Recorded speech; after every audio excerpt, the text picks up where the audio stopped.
আজকে আমরা যাব রোহিণীর একটা নতুন জায়গা এক্সপ্লোর করতে। এটা রোহিণীর যে নতুন পার্কটা রয়েছে সেটা যাওয়ার সময় ডান দিকে পড়ে।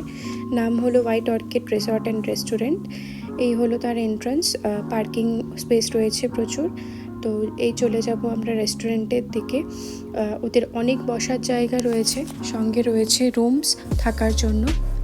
তোমরা এসে এখানে উইকেন্ড কাটাতে পারো। রুম রেট হলো 2500 পার নাইট। তারপরে আমরা চলে যাব রেস্টুরেন্টটা খুবই সুন্দর, ওয়েল ডেকোরেটেড। আমরা সকালে গেছিলাম, তো আমরা ব্রেকফাস্ট করেছিলাম এখানে, কফি সঙ্গে আলু পরোটা খেয়েছিলাম। খাবার খুবই টেস্টি আর ঘরোয়া। তো তারপরে আমরা কফিটা খাওয়ার পরে আমরা বাইরে কিছুক্ষণ গিয়ে রিল্যাক্স করলাম। তো দোলনা রয়েছে, সঙ্গে প্রকৃতি তো খুবই সুন্দর এখানে। তারপরে আমরা চলে গেছিলাম এই জলস্রোতটার কাছে। দারুণ একটা স্ট্রিম, আমরা খুব এনজয় করেছি। আবার দেখা হবে নেক্সট ব্লগ।